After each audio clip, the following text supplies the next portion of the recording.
It's woke. Oh, it's like they literally act like they use the word woke so much, and they say it like if it's a fucking virus that's literally spreading. It's really funny.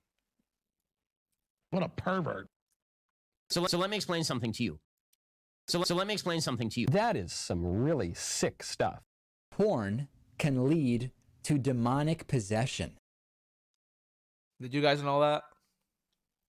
The news and the left promotes pedophilia. The news and the left promotes pedophilia. The wind burned her a little bit in the pool. The wind burned her a little bit in the pool. What the fuck? Oh my God, we're gonna arrest you! Oh my God, we're gonna arrest you!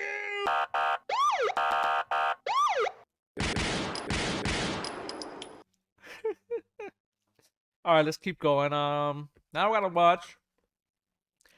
The Supreme Court could destroy YouTube, and we don't want that, do we? Marking June 30th. I don't think so. You know, basically the RIP internet date that I'm going to have a little headstone card for. The Humanist Report, and the last guy was the Rational You National. just heard from Dr. Eric love both of Goldman them. from the Santa Clara University School of Law, and that's what he said in an interview with Philip DeFranco. This man is an expert on Section 230, and we all just heard his grim prognosis. If the Supreme Court does indeed choose to alter or repeal Section 230, the internet as we know it would cease to exist. It would still exist, but it would be an entirely different place, and he's not the only one who's sounding the alarm. For example, Vox writer Ian Millhiser says that the Supreme Court could ruin the internet with the two cases that it's set to hear this week, Gonzalez v. Google and Twitter v. Tamna. Now, on top of those two cases, the Supreme Court is expected to take up two additional cases that are coming out of Florida and Texas. Hello? And those cases could also yield Can you guys similar hear me? outcomes. So we're looking at 4 different Supreme Court cases potentially Hello? that all could be disastrous for the internet. And the odds of the internet winning here, according to Goldman, is very low. This is like a package of bad ideas. It's not just one bad idea. There's a lot going on there. In other words, for the internet to look like it does today, we have to win all 4 of those cases perfectly. And those are really long odds that make me very, very Yay! Bleak. Very bleak. Now, I'll link you to his full interview with Philip DeFranco. I would highly recommend that you watch it. It was fascinating, albeit terrifying. But in order to understand why these cases are so monumental, you have to understand what's at stake with Section 230 and why it's important. Now, back in October of last year, when we heard that the Supreme Court would be taking up these cases, I initially sounded the alarm, and this was my explanation about Section 230 and arguments for and against it.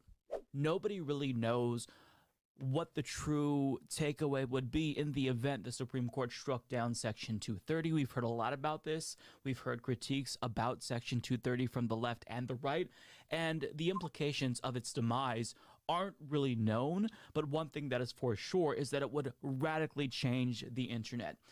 And odds are it would be changed for the worse as opposed to the better.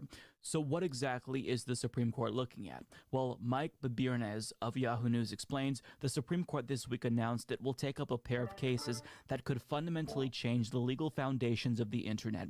Both cases ask justices to consider how far protections that shield websites and social media companies from legal liability over what users post to their platforms should go.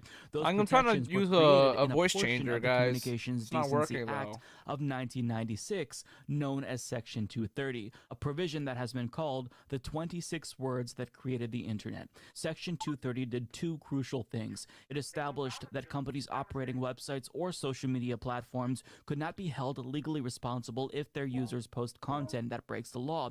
It also granted them the right to curate, edit, and delete user content as they see fit. So suffice to say, the internet in its current state exists specifically because of Section 230. Without Section 230, the internet might look like a very different place.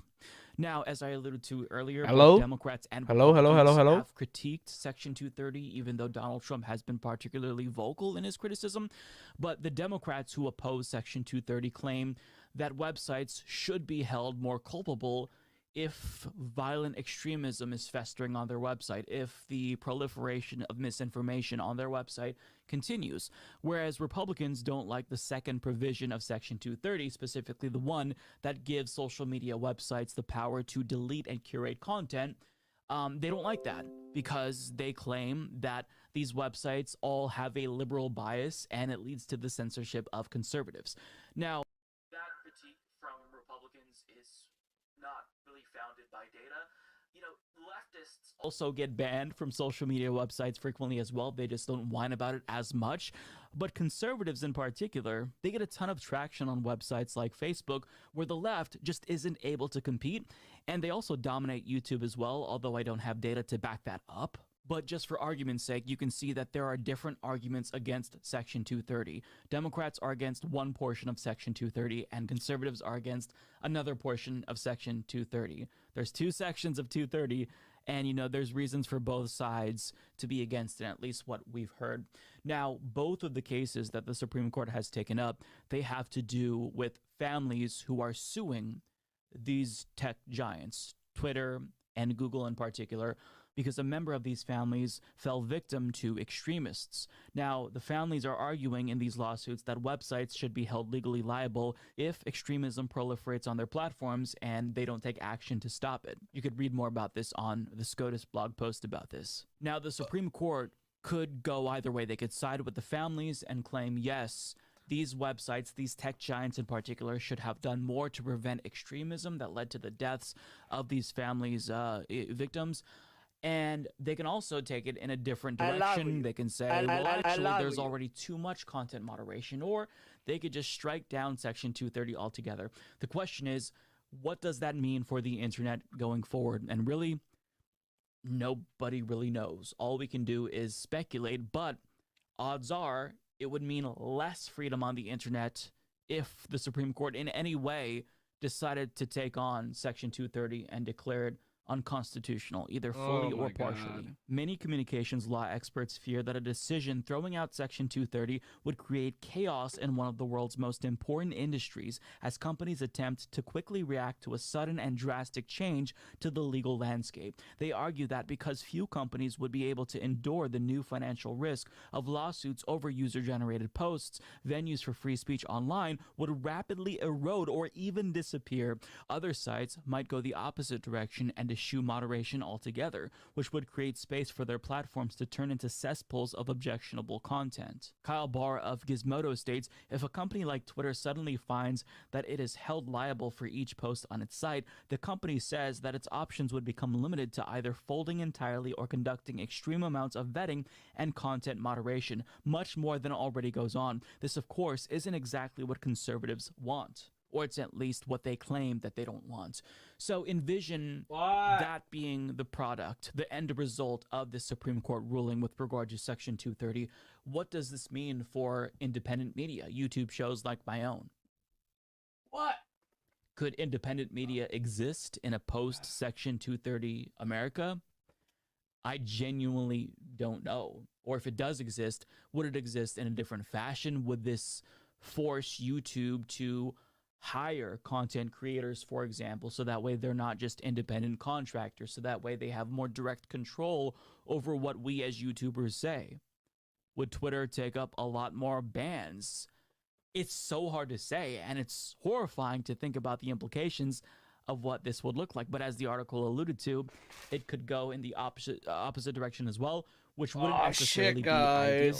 For example, David Ingram of NBC News explains, alternatively, the court could also create a situation in which I ordered a companies cable have for a little power to microphone. moderate what users post, rolling back years of efforts to limit the reach of misinformation, abuse, and hate speech. So what would that look like in reality?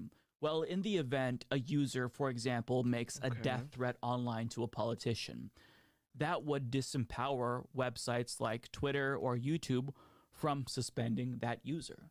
They would have to allow the extremism to go on to that website. They would be unable to do anything about that. It would be in the hands of the local police department where that individual made that complaint. Does that sound like a really good have a focus alternative rate as well? To give them no tools What I whatsoever need to get rid do, I think, of is just violence and extremism. So YouTube would not be able to remove an ISIS beheading video. I mean, do you understand how Okay. both extremes, when it comes to Section 230, they don't provide This a is the better microphone that I alternative to wanna the internet use. today. So the problem is that It's there's better a than lot my, of uncertainty. We I don't think it's know gonna be what the better than internet my would look like without Audio Section 230. Technica. The internet as it exists today, in its form currently, is the result of Yeah. Section 230. Now, we can only speculate about what the internet would look like, but Dr. Goldman, in his interview with Philip I want to try to DeFranco, put this on, kind but of I don't gave want us to some like scenarios, have my whole and stream all of these like fucked scenarios over are by one. genuinely disturbing. mic, you It know? would radically transform social media, including YouTube. And what he said was genuinely chilling. One possible conclusion is that the court will say if the services take efforts to promote user content, they lose Section 230. They can still host it, they can still gather it, but if they do anything to promote it, they will no longer have this legal shield. And in a situation like that, then the internet starts to look a lot more like Google Drive or Dropbox, where people upload content, there's a hosting function, the services give them a URL, and then we all have to do our own work in order to get an audience for our content. That would just change the internet at its very core, how we think about the internet. And actually, to illustrate exactly how bad this could be, Goldman gave us a helpful example of what the world would look like on our own platform here. So one likely scenario is that YouTube would scale back any recommendations at all. It would simply reduce the ability of users to find the content Oh that they my think is relevant. god, they're make gonna it ruin the harder for internet, them to do guys. so. That's not Please really a good subscribe to my business channel. experience for the users of YouTube. One other possibility is that YouTube could say, instead of reducing recommendations, they'll keep doing recommendations like they have in the past. They'll just constrain the number of people who are allowed to publish on YouTube in the first place. But the people who would be allowed to publish are only those who YouTube decides are not legally risky, right? And obviously only a small percentage of creators would get that privilege, and everyone else would kind of just get kicked off the service. From that perspective, one likely scenario of any change to Section 230 here is that we're going to see, quote, the rich get richer. The people who already have audiences and already have power in the marketplace of ideas, they're going to continue to get the same Oh my kind of treatment god. So that Ben they've got in the past. Shapiro, It's Daily everyone Wire, else, the Steven small Crowder, players, the all people these who people are could gonna keep become big growing. influencers Everyone in the else gonna get future, fucked. but haven't gone that far yet. They may never get that chance because the doors will be closed to them. But also, with all this, let's be clear, this isn't just something that's going to apply to Google and YouTube. This would impact all social media companies that host third-party content and are currently protected by Section 230. So, needless to say, the stakes are sky high, and the fate of the internet is in the hands of a group of far-right, tech-illiterate geriatrics who may not even know the weight of their decision here. I mean, think about that situation. As much as we all gripe about algorithms, and there is cause for frustration with them, without algorithms, to see YouTube turn into Dropbox, to where our content cannot be distributed to anyone, unless, of course, you're a large multinational corporation. I mean, all of us, like that, lose our voices on the internet. This is more monumental than net neutrality being repealed, in my opinion. But the difference is that we're powerless here because we have no influence whatsoever over the Supreme Court. We're just sitting here crossing our fingers and hope that they don't make a catastrophic decision that equally affects everyone on the left, on the right. This should be a nonpartisan issue, but as I explained initially back in October, both sides take issue with Section 230, but they haven't presented alternatives that would make the situation any better. I think that there is important ways that we can rein in big tech with antitrust laws by forcing these social media giants to be transparent with their algorithms.